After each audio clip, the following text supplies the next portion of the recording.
But when that happens, it's a tragedy. The bourbon drinkers all shed a tear, I'm sure, the minute they heard it. Well, we were all very happy that there weren't any workers in the rick house when that happened. A friend of mine over at Barton was in that rick house 2 hours before it fell. Wow. Yeah. It's amazing. Yeah. Very lucky guy. Lunchtime.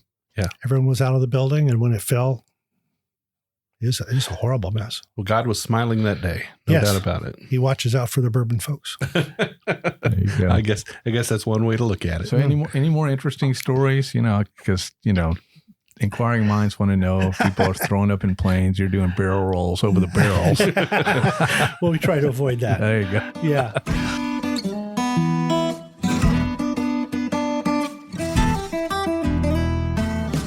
Welcome to another trip down the Bourbon Road with your hosts, Jim and Randy. So grab a glass of your favorite bourbon and kick back.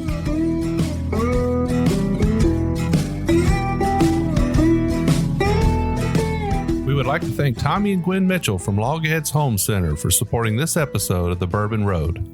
Find out more about their fine rustic furniture at logheadshomecenter.com.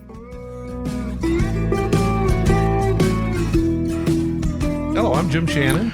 Randy Minnick. And we are the Bourbon Road. And where are we at today, Randy? We are in Bardstown, Kentucky, the bourbon capital of the world. And we're at a place called Samuel's Field. So this is the airport here at Bardstown. Bardstown Airport. There you go. To talk about Bourbon Air Tours with Terry Welshans. Terry, welcome. Thank you. Welcome to the show. Thanks, guys. Well, we don't waste a whole lot of time jibber-jabbering at the beginning. We like to get right to the bourbon. Let's go. What do you think about that? Yeah, man. Well, for first pour today, what we've brought is Rebel Yell, but this is actually the 10-year version of Rebel Yell. And folks, if you hear that in the background, we are at an operating airport. Not only will you hear planes coming in and out of the runways, but you'll probably also hear a little bit of the weather report in the background. We're just going to make do. This is that's one of the challenges of being out on the road and going where the people are. There you go. Yep. So back to the bourbon. Mm-hmm. This is Rebel Yell 10-year. This is actually a single barrel whiskey. And it is, this is an older bottle though. This is a bottle that was, began its aging process in 2006, and to my best guess, probably entered the bottle in 2016. It's a 10-year-old juice, and it's kind of hard to find sometimes. 10-year. Yeah, I've looked around, and it is hard to find. It's a 100 proof bourbon, and like I said, it is a single barrel. Let's go ahead and try it and see what we think. Yeah, it has a nice smell. Yeah.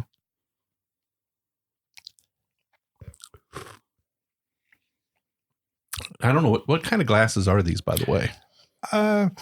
My son-in-law, who works for one of the larger liquor companies around here, suggested I try them. I don't know the name. It's a baseless, wide mouth design. It really has a Venturi effect. You put your nose in the sweet spot, and the nosing of a bourbon you're right on top of it. I was noticing that it's Glencairn's very small opening, so this is it's kind of a wide mouth Glencairn with no base. I don't know. So it kind of subdues the nose a little bit. I noticed that right off the bat. It doesn't concentrate the smells as much as it kind of opens up a little bit more. It does. Get some oxygen molecules with that little sniff there. Yeah. This bourbon has a kind of a light nose to it. I think. It's not heavy at all. Now, Rebel Yell is a wheated bourbon. Correct. Like the Wellers and some others out there. Yeah, makers, I think. Makers. So this bourbon, I don't know what the mash bill is on it, but it is made in Louisville, Kentucky. Right. I believe Heaven Hill started this off, and it's put together over at Lux Row. Got it. Yep. But, I'm getting the typical, caramel. The funny thing is I'm getting a little bit of spice there. Even though we don't have a rye in this, I'm assuming we don't have a rye in this. This is not a 4-grain bourbon. It's simply a wheated bourbon. Correct. I'm getting a little bit of spice on the nose. Yeah, I think I'm liking this. Yeah. It's good stuff. You got a good pick going here. Mm-hmm. Well, the first time I had it, I had never had it. And I said, Rebel Yell. Jim goes, you need to try this. And of course, he's got 100 bottles open of any kind of bourbon you want, just about. And I said, let me have another little bit of that Rebel Yell there. It's not what you think. It's got a bit of barrel to it, doesn't it? Yes, it does. I think the 10-year does that to it. Yep. Comparing it to the regular 80 proof, the woodiness in this is coming out. Definitely. And, I'm getting a little bit of cherry on it, just a little bit of cherry on it. It kind of warms the center of my tongue. It's got a pretty decent finish, and a Kentucky hug. Yeah. So I talk about it when it rounds the corner, but what I noticed is the finish on this was almost in two parts. It's almost like it disappeared real quick, but then I was like, whoa, what is something that was sticking around? So that finish kind of stayed with you, even though it seemed like it went away at first, I noticed that too. The heat, when you first take a sip, it's there, right there.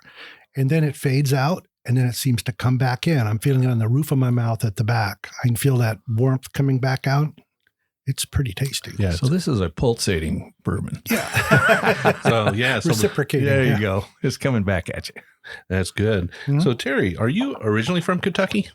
No, I'm not. I married a Kentucky girl in 1970, so I've probably got closer relationships to Kentucky than about half the people alive here. So where were you born and raised? I was born in Iowa. Okay. My old family came from Massachusetts, headed west. Some headed south here to Bardstown, but the branch I'm related to wound up in 1840s in Iowa, and all my nearest grandparents are there. Then my dad, one winter after I was born, decided he'd had quite enough of the snow and headed to California, and that's where I was raised. Oh, okay. 10 months old. Yeah, it can get cold in Iowa. My wife's from there, actually. So, yeah, you know what I'm talking about. Yeah, it's very chilly up there. A lot of corn. Yes.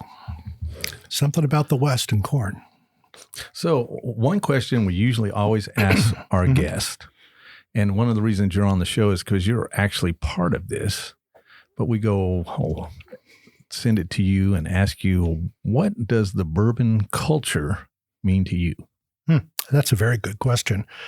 I've developed a lot of close friends because of the bourbon industry. I've met a lot of people here since I've been in Bardstown, and they're all warm and friendly people.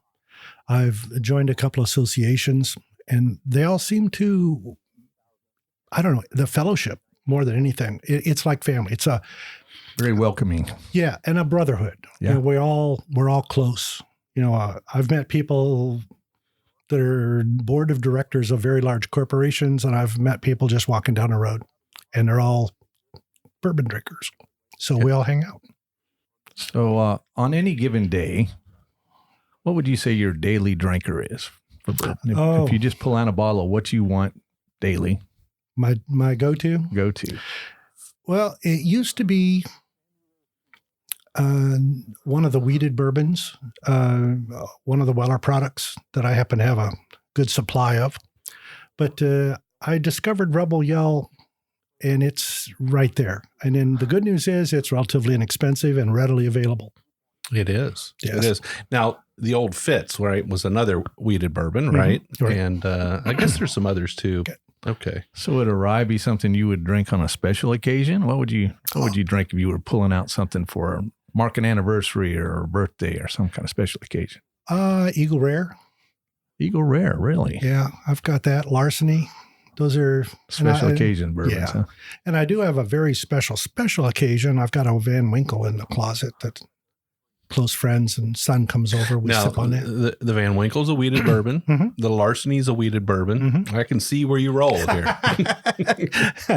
And Bernheim. Yeah. Bernheim. Now, Bernheim's not a bourbon, but it's a wheat. It's a whiskey, right? Whiskey. Yeah.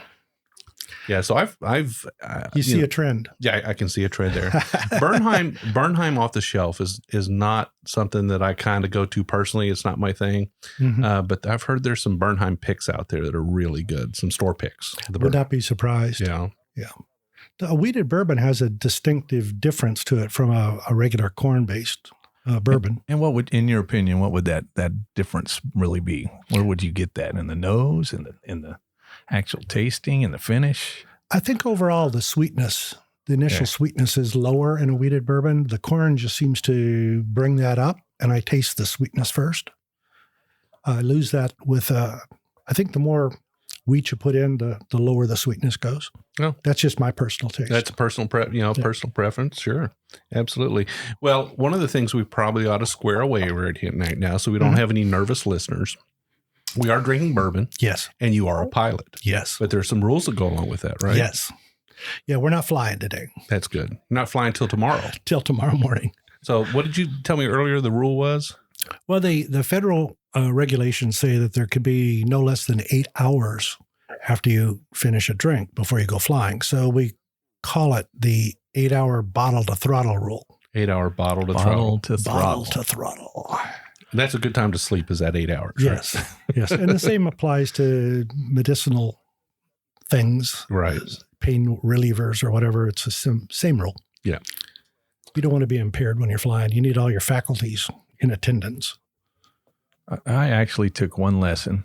Oh, cool. They didn't let me do a whole lot on the ground, but I did a pretty good with a 30-degree bank. All right. But some of those planes, those smaller ones, whew. Am I going to get out of this alive? You know, it's the bolts are rattling, folks. Anyway, so you're a vet. Yes, sir. Was that where you learned to fly, or was your first experience flying there, or what? If you're comfortable talking about your military service, what was it that you actually were involved in there? Well, I was actually a pilot before I went in the Army. Okay. So I didn't get my license. Certificate is the correct word. I didn't get that until 1968, but I've been flying since 1963. So it took a while to get my private pilot certificate, mostly because it's expensive and I didn't have any money. You know, it takes cash to do this. When I enlisted in the Army in 1967, I had wanted to fly helicopters. That was the going thing at that point. I knew the Vietnam War was going, and I thought it'd be kind of nifty to fly a helicopter there. And they said, no dice, you wear glasses, you can't do it. So I was disappointed. So I went into the mechanical side of it and repairing things instead of flying them. So you served our country in the Vietnam War. Correct. Yes. Thank you for your service. Yes. A lot of people say that and they don't know really what it means. There's a lot of dedication. There's a lot of growing up. There's a lot of self-reliance that comes out of that. And I did learn all those things. Mm-hmm. And a lot of people respect that there's a difference in people once they've served in the military. Right. Yeah. Well, I think it's important for somebody to show their gratitude. Now, I'm a vet as well. Oh, but I think it's important for someone to show their gratitude and respect for those who serve. You know, a lot of times it's not just military service, but it's, you know, public servants as well. You know, police, firefighters, people like that who, you know, put their lives on the line every single day. Right. And, you know, there are those of us who served in different capacities in the military. And I don't think it's the responsibility of your average citizen to understand exactly what we did or what we went through. But the fact that they take a moment to thank us for that service, I think that's important. Yeah, that's I welcome it. You know, I get it a lot when I often wear a hat that has something about being a veteran on it. And I get questions. Where did you serve? When were you in? And the fact that I was in Vietnam in 1968, 69, a lot of the people I talked to weren't born then. They have no idea what happened. And I'm not there to educate them, but to let them know that I appreciate that they're thinking about us. Yeah, absolutely. Well, and that was the first war that brought the images into your living room. Correct. The tape and stuff. I mean, it's not instantaneous like it is nowadays, right. but back then, you know, some of the images. Very real. Yeah. Very real. Very real. As I continue to sip on this bourbon, it starts to mellow a little bit on the tongue. I think it starts to get a little bit more rounded and sweeter. Yep. I'm not saying, I'm acclimating. I don't think the bourbon's changing in my glass, but I'm changing. Right. And this is an excellent sipping bourbon. This is one that you can sit with for a lengthy period of time and just enjoy. You don't need to take it too quick. Just take it nice and slow. Kind of like we're doing today. Yeah, I'd call it porch whiskey. Yeah. Definitely. Or airport whiskey in this case. Whiskey. We do have some benches right outside. Hey, watch them take off and land, huh? That's it. Yeah. So what type of planes have you flown? My certificate is for airplane single engine land, Okay. which means I can fly about anything that has one engine on it. I've flown Cessnas and Pipers and Grumman Americans, and I was up in a Carbon Cub just this last weekend. But it's typical planes you'd find here at a general aviation airport. They're, I'm going to call them run-of-the-mills. You know, there's nothing unusual about them. We've watched a twin take off here a few minutes ago, and I'm not certified to fly a twin, but I have flown a Cessna 421, which is a 250-mile-an-hour twin-engine airplane. Okay, you just turn one of the engines off and then you're okay? It'll take you to the scene of the crash. No, you have to learn the techniques. Sure, absolutely. I understand. It's a very regulated business, and rightly so. Extremely. Yeah. So in talking to you, I find it interesting here that we can bring this a little bit back to the bourbon. So you were talking about, or we found out about this whole Class 6 Wild Turkey 101 Yes. that you were responsible for in the military. If you want to tell us a little about that, I think it'll be interesting. That's a cool story. Yeah. In fact, 2 days ago, I was talking to a lady at a liquor store here in town. I was looking for one of my favorite products, and she noticed my hat and asked about, was I in the military? And I said, yes. And she said, well, what did you do? And I explained to her the Class 6 story a little bit because it just fits into the liquor store. Tell us what Class 6 is. I never had a clue. And, there's people out there, I'm sure, that know. And then there's other people, Class 6. What? Class 6, yeah. Well, the military has all of the supply system categorized into classes. Class 1 being very vital items such as food. Then Class 2 is shelter, and Class 3 and ammunition, and so on, until you get to Class 6, which are the less mandatory items, but they're kind of nice to have along. And that's the liquor store. Cigars. Would that be in there? Cigars, cigarettes. Gotcha. Yeah, everything that you would find not in the regular post exchange would that be the there. government will tax. Yeah. Well, we get it tax free, and that was a good thing. Okay, Yeah. there you go. Yeah. But I was a bootlegger, I think, in Vietnam is the best description. The lady I was speaking to in the liquor store, I said, what do you know about the military? And she says, well, I was a 95 B. And I'm thinking, I don't know that's the military occupational specialty. I don't know a 95. And she said, it's an MP. And I went, oh, never mind. Right. But one of my responsibilities when I was in Vietnam, although I was in the mechanical side of it, and I was in charge of a shop office where we would bring vehicles in, I would inspect them, prepare a parts list, write up the orders to repair it, talk to my counterpart on the mechanical repair side and give him the work order for it, and he would prioritize it. And then I would process the paperwork when it was finished and put it back into service. So one of my many responsibilities was escorting, I'm going to call it special material.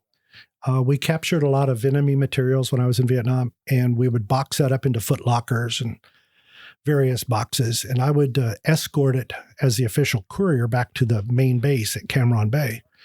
So I would pack up 3 or 4 foot lockers and some boxes, and I'd load it in a helicopter every week. And I would fly from this remote location out in the middle of nowhere back to a big base on the South China Sea. Cam Ranh Bay is a very, very nice place to be. I would turn in the materials. I would distribute the paperwork that I had. I had some secure documents that need to be placed in certain places. And I would take my parts lists from the shop and I would put those in the parts department.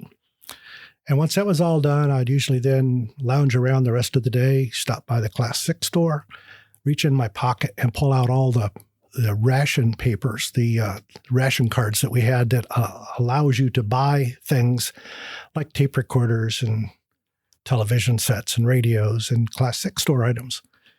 And I would have a pocket full of those from my friends back at the remote site. And I would have their money and their ration cards. And I had a letter of travel authorizing me to do what I was doing, except, well, maybe not that part, but we would stop in and I would hand them my orders saying, well, I'm from here and here's the ration cards and here's the money, square me up. And they would give me bottles, quarts, fifths, whatever they were at the time. I would sometimes order cases of beer. I had a whole pallet shipped once. And square that up. I'd put those in my suitcases and in my boxes and foot lockers and take them back to the field. So the foot lockers and cases that you came there with, you were normally returning empty, but in this case, you were filling them back up with. Carefully padded. There you go. So do you remember some of the more select items that you would, let's talk about bourbon here. Sure. Were there some bourbons that you would? Yes. Well, my favorite at the time was Wild Turkey. Okay. So most of the guys like Wild Turkey, so I'd pack up several bottles of that, but there were vodka drinkers and a little bit of this, a little bit of that. But 1960s, there was a lot of brand names out there. The store carried Old Forester, Fitzgerald, you just name it, and it was there. Now, the 60s was a heyday for bourbon. Oh, yeah. Now, the 80s, Cheap. not so much, Not but the so much. 60s, Yeah. definitely. Cheap, too. Yeah. We were at $5 a bottle, so. And Wild Turkey was a different animal back then Yes. altogether. Yeah, it was, well, in the field, you weren't real picky. The fact that you could get it and drink it in the afternoons when the work is done and you sit around the table and talk to your friends and play little cards.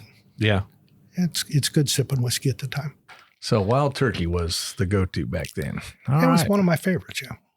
One of the things that we had chatted about a little bit when we first got here was the fact that you've got a little bit of kind of bourbon royalty in your family tree, right? I've got relatives that are in the business, yeah. Yeah, yeah. Give us kind of the brief overview of that, and you know, where does your lineage go back to? Well, Jim, as I mentioned earlier my family came to Bardstown in 1797, and I did not know that. It wasn't until we moved here after we retired that, although I knew Catherine Ambrose was my sixth grade aunt, I didn't know anything about her family. I knew she was buried here in Bardstown in 1805, and that's all I knew. She came here in 1797 and was buried in 1805. So I went to the Genealogical Society here, and I discovered that she had married a fellow named Johann, call him John Weller. And all of her kids came with her after he died. He died in 1796. He was a Revolutionary War soldier. He had a land grant here in Kentucky. And after he passed on, she gathered up her kids and grandkids. She was 60-something years old. And we found out that her sons and grandsons all lived here in Bardstown at one time. And it's her great-great-great-grandson was William LaRue Weller. Oh, okay. So that tripped my trigger, and I said, well, I've got to find out more about this family. So you started the whole genealogy research effort. Yeah, I had no idea that it was, and at the time, I got to be honest with you, from California, I had never heard of Weller. Yeah, because you went Iowa to California, then to here, you wouldn't think, you know. Had no clue. Yeah. No clue. Now, I knew of Maker's Mark, and I knew of Jim Beam. Those are nationwide brands. But William LaRue Weller's W.L. Weller brand name, didn't know a thing about it. And I was quite impressed to discover that. Mm-hmm. I mean, it was, at the time, I was able to find bottles of it in the liquor store, and I kind of liked it. Oh, yeah. So I figured, that's not a bad thing. Well, we brought a bottle of Weller with us today, so maybe when we're all finished today, we'll take a cheers to your ancestor. How's that? Thank you very much. That'd be cool. That would be cool. So you come to Bardstown. Right.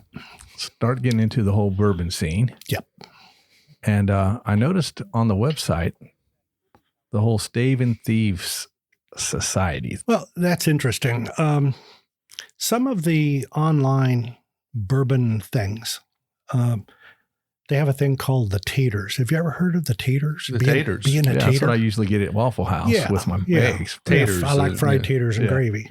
There you go. Well, some of these loosely knit web organizations talk about people who have an over-enthusiastic view of bourbon. They call them taters because they get to things like collecting empty bottles and things like that. And, they don't consider being in something like the Stave and Thief as being very important. But what I do with it, it taught me how bourbon is made. It taught me the history of bourbon itself. It taught me the laws regarding what makes a bourbon, the distillation process and the proof levels and the aging and all that, all the terminology. I had to learn those things to pass a test. And once I passed the test, they awarded me this stave and thief pin. So you are a certified bourbon steward. Correct. Which we have interviewed a few people in the past who are also certified bourbon stewards. But it seems that this is extremely important if you're in the bourbon service industry. Correct. Whether you're pouring drinks for someone or you own a restaurant or you fly for Bourbon Air Tours. Correct. That you properly represent bourbon to our visitors every year. I believe that's very important, Jim. Yeah. The fact that I know enough about it not to say the wrong things, right. And I don't guess. I'll tell you if I don't know something. But there's a few things about bourbon I know. And to pass that test, I had to know some of the important ones. And if you don't know, you know the important people to go ask. I know a few people who know the answers, yeah. So how long ago did you do that? About a year ago. About a year? Yeah. And have you noticed a difference? Do you feel more confident now when you're talking to your passengers and your customers that you feel like, I do know what I'm talking about here, right? Well, that's true. It helps my confidence, but it also tells my customers that I'm not telling them some line that they'll get someplace. I've learned one thing about this bourbon business. There's a lot of lore involved. Mm-hmm. Almost every distillery I've been to, and I've been to almost all of them around here, I've taken their tours and I've visited with their people. Almost all these distilleries have a lore that they carry through as part of their branding. And some of it is factual and some of it is not quite so factual. But I've read tons of books on this. I've learned from some of the masters who have written these things. And I've gone back to the old gazettes, and there's one on the table over there we could talk about later. This is the history of the business. And this is who owned the distillery and who they sold it to and who they sold it to and what it became later. And I think with the truth of it, trying to get to the truth, when you're trying to assimilate 4 or 5 stories that don't exactly match, how you can rationalize that into one consistent thing. And that's the story that I try to tell the people. I give them a history lesson. So I try to be as truthful as I can, blending this lore into the most, I'm going to say, rational story I can tell. And I'm not going to badmouth any of the stories. I think they're very entertaining. No, some of them are great. Oh, yeah. There's truth in some. There's, I don't know. You don't want to call them lies. They're not lies, but they're embellishments. Yeah. Right? It's lore. There's something there that's true, and they just make it sound. Part of the experience. And you got to give it a life to make it attractive. Yeah, I get you. I like to drink something with a story. That's one of the reasons Randy and I do this is for the story. We want to hear your story. Cool. That's why we're here today. And I guess we're going to get to more of this story and how Bourbon Air Tour started in the second half. All right. It's a good place to have a little break. And all right. And so when we come back, you'll have something for us to try. And we don't know what that is yet. We're kind of excited. Yeah, that'd be interesting. Yeah. And then we'll talk a little more detail about what you do. Look forward to it. All right. Sounds good.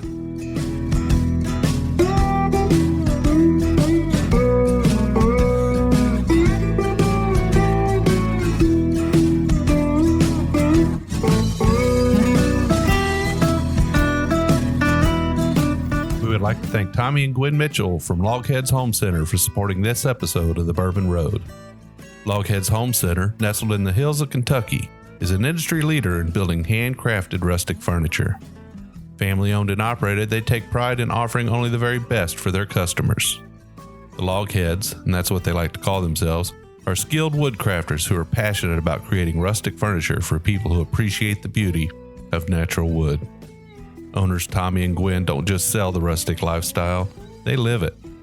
And you can be sure that Logheads furniture will always be handcrafted in Kentucky by artisans who embrace the simple way of life. Logheads rustic furniture is made from northern white cedar, a sustainable wood that's naturally rot and termite resistant. Its beauty and quality will add warmth to your earthy lifestyle for generations to come. Be sure to check out everything they have to offer at logheadshomecenter.com. And while you're at it, give Tommy and Gwen a shout on Facebook or Instagram at Logheads Home Center.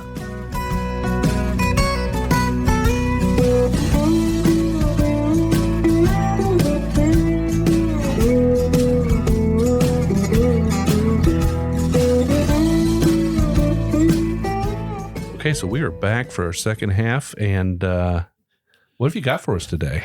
Well, I brought my go-to Saturday afternoon through Friday night sipping whiskey. It's a Rebel Yell, 80 proof. Very similar to the one we poured that you brought, the 10-year, which is, I think, a real special one. I've been looking forward to that one. Thank you for bringing that. Not a problem. Yeah, normally you want to go lower proof to higher proof as you're drinking, and today we're going the other direction, which is fine. But we'll get a chance to see what its younger brother tastes like, right? Exactly. And I'm assuming it's a younger brother. Correct. More than likely, yeah. Yeah, there's no age statement, so this could be 4 years, 5 years. All right, so we've already poured these, so let's go ahead and try them. I'm on.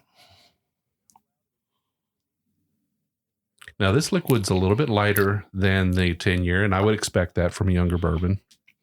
And in the glass, I would say probably a light amber. Correct. Light amber color. And look at how long it takes for those legs to form on that. Isn't that beautiful? Yeah. And this is a wheated bourbon as well. So these are the same mash bills. The difference is the proof and the age. Correct. And the barrel selections for this batch. Right. There's always that. I think the thing about this is the lack of woodiness compared to the 10-year. Otherwise, they're very similar. Yeah. So on this one, I am getting a little more alcohol in the nose, like up front. I tried to let it sit there for a minute. Well, it could be the Glencairn glass too. Yeah. That's right. So we drank the first one out of a much more wider mouth glass. Right. The Glencairn does tend to focus that a little bit. Mm-hmm. But this does have a little bit of a younger note to it. It is, it's a good nose. I mean, I think it's good. It is, but you can actually taste the wheat grain in this one, where you couldn't quite as much in the 10. A little bit of the cereal. I haven't tasted it yet. Cereal. Look at that. That'll work. Cereal. And I think the sweetness is higher, a little bit higher. Yeah. So this is definitely more in the front of your palate, where the 10-year definitely tends to migrate to the back of your palate and give you that oak presence. Correct. Yeah. This stays up front a little bit. It's definitely sweeter. You get that corn, that cereal note up front. It's pleasant. It's very pleasant. I was going to say, it reminds me of being in a corn crib. The smell of fresh corn that's been aged in a corn crib. You get the aroma of the corn. I smell that in this. But it's not bright. Yeah. It's not brittle. It doesn't have that green kind of young bourbon flavor. So I would say finish doesn't quite last as long either. There's not much of one to speak of, really. Yeah, it goes away pretty quick. Now it's got a little bit of a hug there, not much, but Well, come on, Jim. You just you acclimated it like. Yeah, I mean we did start out with 100 proof. Now we're down to 80, but yeah, it's good. So this is a fine choice for a daily drinker. I mean this is bottom shelf, right? Pretty much. It is. And what's a bottle of this cost? Well, $17, $18. $18. Pay as much as $20, perhaps. Okay. All right. I bought a bottle, $175 the other day for under $25. Okay. At a local liquor store here. Very respectable. Very respectable. Yeah, I was really amazed. Good solid bourbon. Yeah. So the 10-year is going to set you back closer to 50-60 range, I think, if I remember correctly. It's been a while since I bought a bottle. Right. And this is so clearly a difference in price and a difference in what you get. But they're both very nice bourbons. There you go. So what prompted you to start Bourbon Air Tours? Well, last October, a friend of mine brought a group of his friends here to the airport. They were having I guess you'd call it a mini convention or a fly-in. And they all had Carbon Cubs, which are 2-seat sport airplanes. They're very lightweight. And their organization had put together a tour. They had a representative from one of the major distilleries come along. And as they flew around the countryside here over the distilleries, they spoke about each one. And my friend said to me, maybe that's something we ought to do more often. Someone ought to consider doing that here at the airport. And that lit my light. The entrepreneur in you. Yes, it tripped the trigger. So this is a fairly new venture then. Right. It started my initial work started in October of last year. Okay. Wow, that's about. And we were up and flying by March. Very good. Yeah. It took a little while to get the paperwork squared away. There's a lot of paperwork in flying, no matter what you do, but this was something I'd never tried before, getting a certified letter of authority. It's kind of special. So the letter of authority is issued by Federal Aviation Administration. Now, do you have any communication with the distilleries you're flying over at all? No, we don't speak with them while we're flying. However, No, I mean, but in advance, say, hey, we're going to do these. Yes. I've gone to each of the distilleries here, all the way out to Buffalo Trace, all of the locals, and I've discussed this with them, and I've asked them each to give me a history of their distillery and what they want me to say about it. I want to speak their line. Sure. I don't want to make stuff up. So for those who are just now hearing about this, give us kind of an overview. What is Bourbon Air Tours? All right. Well, I'm a commercial air tour operator, which gives me authority to fly for hire, and I can take as many as 3 passengers. We take off out of Bardstown and we fly 3 different routes. I take you over the top of all the active working distilleries, as well as the historic distilleries that may or may not even exist anymore. That left me thinking history. I'm a bit of a history buff. So I did some research and I found all of the 1890 distilleries around Nelson County. A lot of them are gone. A lot of them, there's nothing that remains. Others, there are fragments that you can see from the air that you'll never see on a ground-based tour. So I mean, which distilleries that you can see these fragments? The nearest one is T.W. Samuels in Deatsville. There's a large distillery there now, and you can see the chimney and you can see the rick houses and all that. Now, they still store some barrels out there, right? Heaven Hill owns it, yes. Yeah. Actually, Heaven Hill owns the warehouses, and the distillery is owned by a private Because I had individual. always heard that Parker Beam always considered that his prime location for storing barrels. Wouldn't be surprised. It's a good spot. Yeah. There are unique warehouses there too. They're triple roof construction. They have 3 tiers like a Chinese pagoda. They have a narrow roof on a clear story. Then a couple floors down, there's a wider roof. And then a couple floors down, there's an even wider roof. So I don't know what the advantage of that is, but it's unique. It's very unique. They're the only one I know with that. Right. But just north of there, 1 mile, is the 1844 T.W. Samuels Distillery that was at W.I. Samuels Farm. All of these Williams get mixed up with the Samuels people. Bet. Yeah. So the Samuels family has a lot of people named Bill in it. Their William is first initial or William is the second initial. But the original buildings from 1844, the only 2 that exist are some old rick houses that they had, and they're about 1 mile north of the existing T.W. Samuels distillery. So you go up there and you can see them if you drive to them, but that's not on anybody's tour. Right. And so this is kind of an archaeology site. Yeah, I think you're right. Now, Deatsville is still partly in operation for storage. Yes. But you go north of there to this site, and now you're talking archaeology. Archaeology. Got Yeah. The funny thing is, the first time I found those, they have the same physical structure as the newer T.W. Samuels Distillery rick houses. They're the same 3-tiered roof arrangement. They're just much smaller. Okay. And they're very old. You know, all of these buildings were designed by a company called IDEC, and they are very unique. They're balloon frame made out of riveted together iron covered with sheet iron, where most rick houses, of course, are wood. But they do have the wood ricks inside. Oh, okay. Yeah. The old warehouses, that distillery burned in 1906. And the frames, the shells of the building is all that's left. They use it for hay storage now. So you've got a couple of different types of tours that you run. Right. What's the length of a typical tour? I have 3 routes here out of Bardstown and 1 route out of Frankfurt. And all 3 are about 30 minutes apiece. The 3 here in Bardstown, we can link together for a 90-minute tour if you want to do all 3. I have to pick you up and load you at Frankfurt to do the Frankfurt tour. Okay, so you fly out of here in Bardstown. You fly up to the Frankfurt airport. Correct. And then you load your passengers there and you go back up. Correct. Okay. Yeah. Something about there's a 25-mile limit to how far I can take a tour. Oh, really? Yeah. And that's decided by the FAA. FAA, yeah, it's part of the rules. So you touch down. So if somebody wanted to, if somebody wanted to do all of them, could they meet you here, do the tours here? Yes. And then you fly them to Frankfurt, touch down, and then take off again from there? They actually have to get out of the They airplane. have to get out. Really? So it's a new tour. New tour. Got it. You have to get out of the airplane, get back on. No shortcuts. No, and then I have to land back in Frankfurt, and you have to get out, and then I can fly you back here. Okay. So don't combine the two. No, it's not Pick practical. one or the other. Yeah.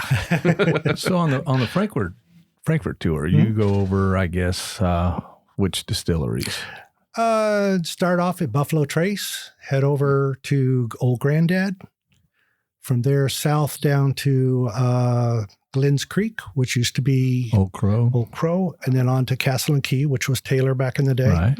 Over to Woodford, on down to Wild Turkey, on over to Four Roses, and then back up to Three Boys, which is up closer to Frankfurt. It's kind of in Georgetown, isn't it? Yeah. Yeah. It's Midway. Midway? It's west. It's west. Oh, it is? Yeah. Okay. I'm not familiar So with it. what we have basically is a clockwise circle with a couple jigs and jags to hit all the places. And there's 3 different tours, 2 here that hit, I guess, everything down here with the beam and everything down this way. And then one in Frankfurt that hits all that in the more central part of the state. Huh. Yeah. Out of Bardstown, we'll have a west tour that goes out to Claremont, over to Boston, over to New Haven, and back to here. We'll go down to Gethsemane. There's a new hollow log, I think it's called, that's just starting up. It's going to be at the old J.W. Dance distillery at Gethsemane. That's just starting up right now. Yeah, I just heard that. Yeah, it's that one of the pretty Dant boys has decided to start that back up again. Yeah, I'm looking forward to that. That's going to be Now, pretty that cool. name is owned by Heaven Hill now, right? I believe so, yes. So he'll have to do something different. He may have already purchased one of the many brand names. Okay. I don't know. It's kind of like Stephen. Old Cabin or something. I heard something like that, like Old Cabin or Old Yeah, I don't know what he's Log going to make. Cabin or something. I don't know. Huh. It's kind of like Paul and Steve Beam. They've Okay. got Limestone Branch. Yeah. They're producing Yellowstone, which they had to buy the brand name for that. Right. Yeah, it was decided a long time ago in court battles that we've read about that just because your last name is Beam, you can't go out and use it. You Yeah. or Dant or Samuels or any number of things like that. But, So 3 people can go on a tour. Correct. What kind of plane are you running around in these days? We have it's a Cessna 172. It seats 4. I have to go, so that leaves 3 other seats. Okay, that makes sense. Yeah. Normally my tours are 2 people. The third person sits behind me. The third passenger sits behind me. And when I do my turns, I try to always turn to the right. So the passengers on the right side of the plane are looking right out their window and they can see what I'm pointing to, where the third person sitting on my side has to kind of dodge and look around to see over there. So most of my tours are 2 people, sometimes 3. And do people give you feedback sometimes and tell you whether it's better to visit the distilleries first and then take the air tour or the other way around? Yeah, that's an interesting question. You know, there. it is. I've never heard anybody talk about that. I personally think you ought to see it first on the ground because you're going to see what it looks like and you can familiarize yourself. Oh, I've been to that building. I know the visitor center here. You know, over at Barton, for example, the distillery is huge and the visitor center is down in the middle of it and you can hardly see it. So once you're there, you walk in to their visitor center, you can look up at these immense brick buildings. And now from the air, you can recognize the brick buildings. And then from that, you can say, well, there's the visitor center. And their rickhouse farms go well over the hill, so you're not even seeing those unless you take a drive back into the property there. Yeah, so, they won't let you do that. Yeah. But I can show them to you. You can. Yeah. I can show you the one that fell down last year. Have you got any interesting stories about some of the Speaking of distilleries? distilleries falling down, rickhouse is gone. I mean, there must have been a lot of requests to fly over Barton when they had the big collapse. There were a lot of people wanted to see the remains of that rick house. And over time, I'm going to say a couple months, there was a cleanup going on that was very entertaining from the air. Oh, really? Yeah, you could not see it from the ground at all. So how was it entertaining? Well, the equipment they used, they had built a dam to keep the whiskey from pouring down the hill and into the creek. Some did. Yeah, because I'd have been waiting downstream, but whatever. Randy's swimming in the creek. Yeah, they said a lot of fish died, but they died happy. Yes. I don't know what else. Their mouth was open. They were smiling. Yeah, but it's a horrible thing. I mean, it takes the oxygen out of the water. The fish suffocate, so it's not good at all. But they do their best to mitigate that. They built a dam as quick as they could to keep the spillage to a contained area. I could see that from the air. They have a little pond up there that they had for a while. I could watch them deconstruct the rick house.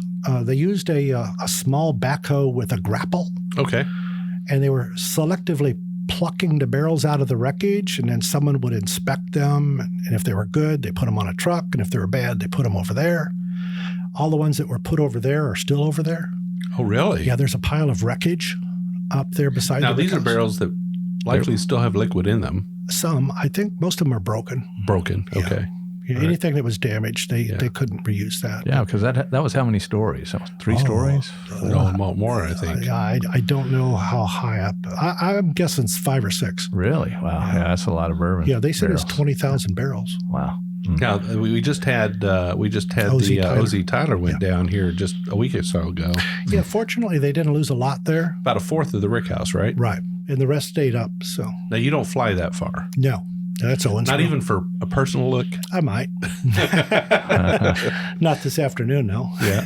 No, not today. Not but today. Well, if you decide to go over there, let us know. All right, we'll go take a look. We'll go take a look. I thought that was really interesting that it hasn't been that long. Now, I wonder how many of these have happened in the past and just didn't quite make it to the media. That's interesting. I know we had a tornado go through Boston here in the 60s, and it went right across the Jim Beam Booker No facility. And it took down a good bit of the exterior, and a lot of barrels fell. Yeah. But the building stayed pretty much upright. So they were able to keep the building. Yeah. Now, what happened at O.Z. Tyler was a storm related. Right. So, I mean, they didn't really do anything wrong. There wasn't a failure for the rick house. Right. The rick house didn't fail. Right. Yeah. But when that happens, it's a tragedy. Mhm. You know, it's the bourbon drinkers all shed a tear, I'm sure, the minute they heard it. Well, we were all very happy that there weren't any workers in the rick house when that happened. A friend of mine over at Barton was in that rick house 2 hours before it fell. Wow. Yeah. It's amazing. Yeah. Very lucky guy. Lunchtime.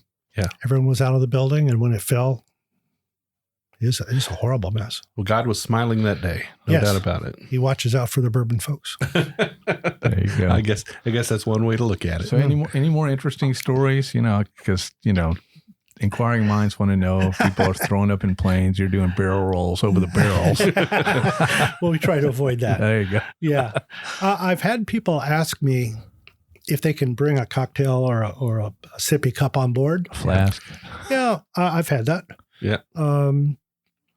What I tell them generally is I have to quote the federal regulations because we're a very regulated business. Mhm. And the federal regulations cover this. They say clearly, I am not allowed to board a passenger who is under the influence of alcohol. They don't say anything about getting them off the plane, though, right? That's exactly right. I tell my passengers, if you are sober enough to be able to get in the plane, you're probably not under the influence. There you go. However, if you bring a flask and you pour a sip, or if you bring a cocktail in a sippy cup, or you want to just chug a lug out of a bottle, I personally don't care.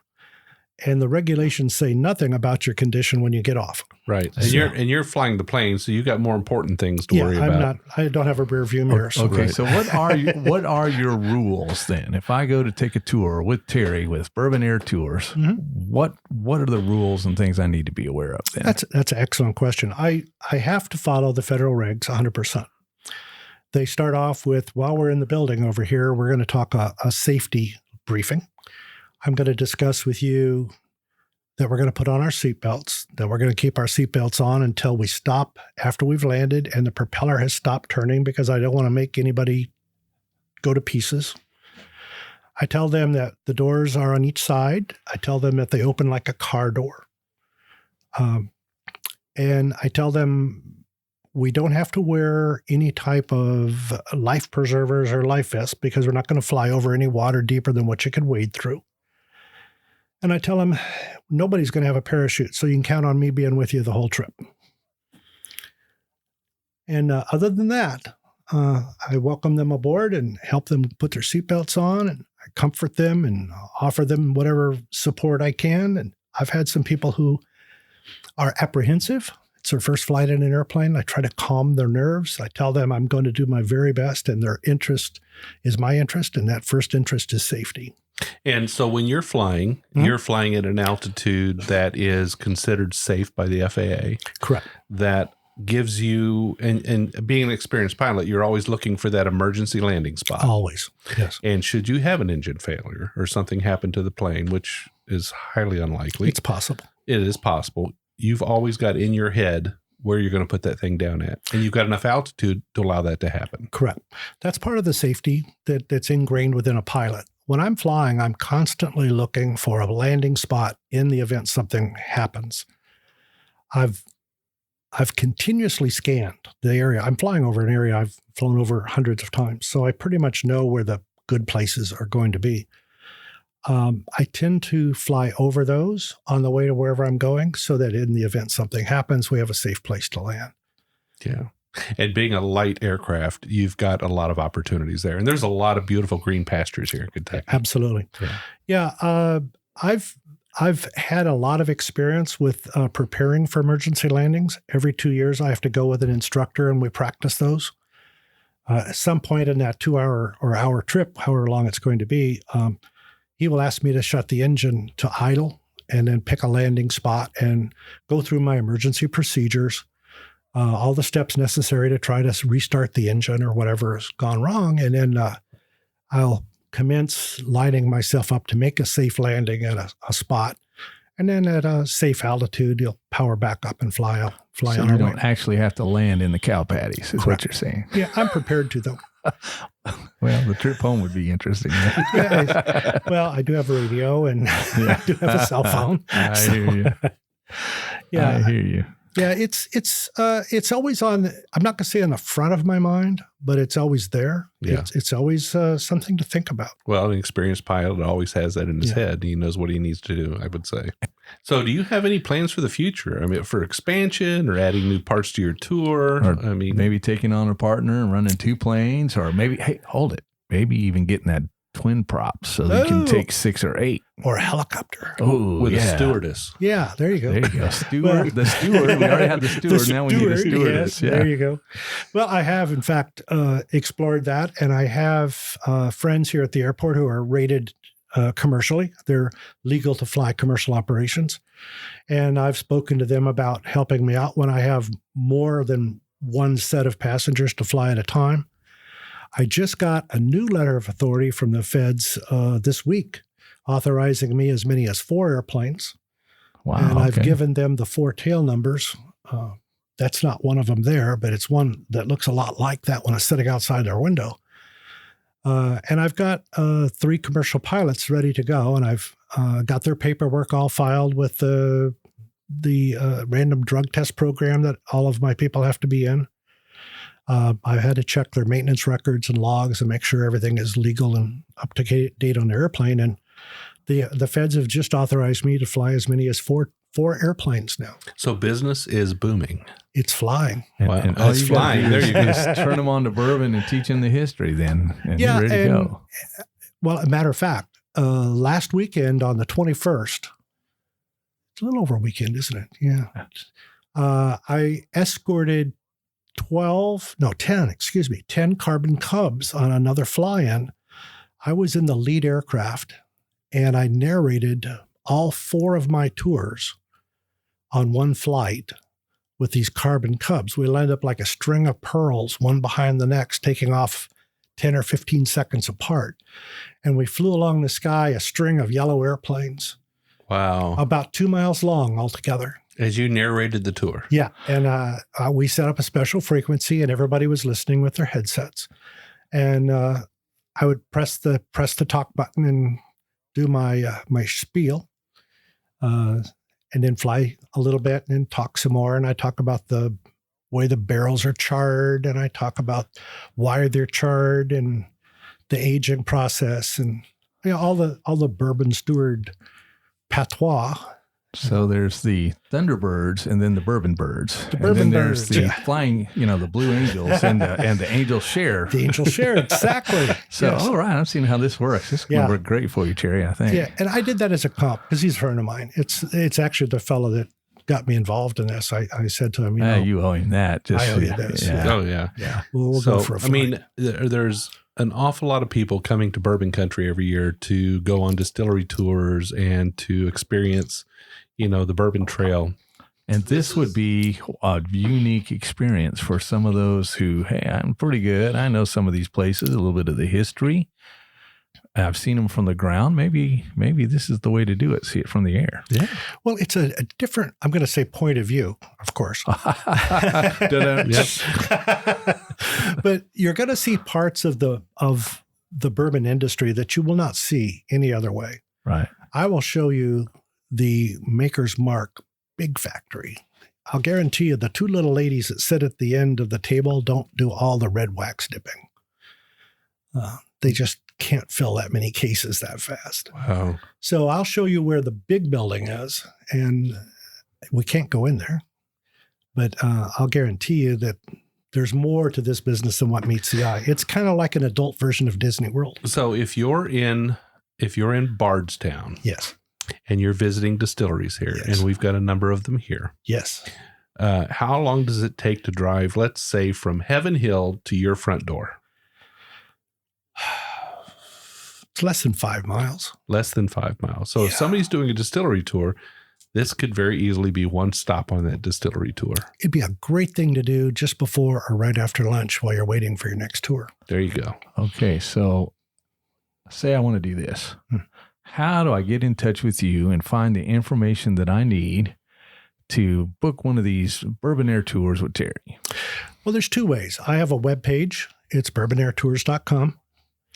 On there is a link to, I'd like to book a flight, and that will take you to a page that right now goes to my phone number, my home phone, and that's 502-233-4772. And my wife or I will answer. We'll take a look at our schedule and fit you in someplace. So it's real simple. They're not filling out forms, buying online tickets and all this kind of stuff. They're just talking to you. To me or my wife, yeah. Okay. And you'll talk to her if I'm flying. So okay. Yeah.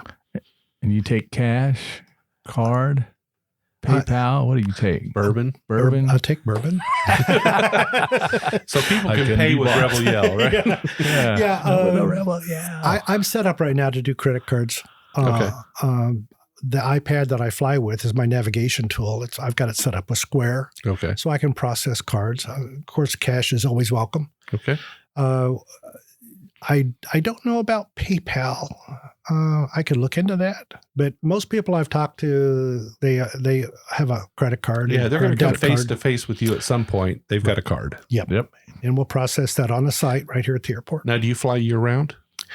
We can't fly when the weather is very, very bad. Right. Weather, no matter what time of year. Winter, summer, spring, fall, all seasons. If we have a nice day. Yeah. We don't need blue skies. Mm-hmm. We don't need crystal clear air. Well, we don't need Thor, the thunder god, working out there either. No. One thing we have to think about, visibility. Yeah, sure. Yeah. We're going to be a quarter of a mile, and legally I can't fly with less than 3 miles of visibility. Got it. So you'll be able to see if we can fly, the visibility is good enough, we can fly, you're going to have a good trip. Yeah.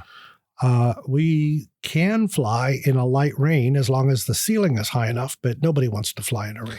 No, people want to really enjoy the experience, I'm sure. Yeah, that's what it's all about, is actually seeing what it is we're coming here to see. And if somebody schedules a date with you and that date happens to be a rain date, you give rain checks. Absolutely. Yeah. Yeah. I have gift certificates available. And if we can't fly that day, I'll comp you with a gift certificate, and we'll schedule another time that fits your schedule. Well, that's great. Well, Terry, we really appreciate you being on the show today. Yeah, been very, very interesting, Mr. Rebel Yell down there. And Randy and I have not been on a flight with you, but I could say that's in our future. That would be fun. Yeah, we'll do that. I think we'll really enjoy it.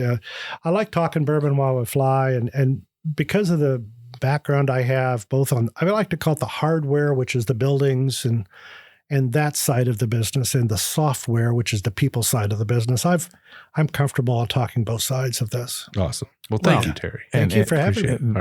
All right. We appreciate it. Thanks, Randy.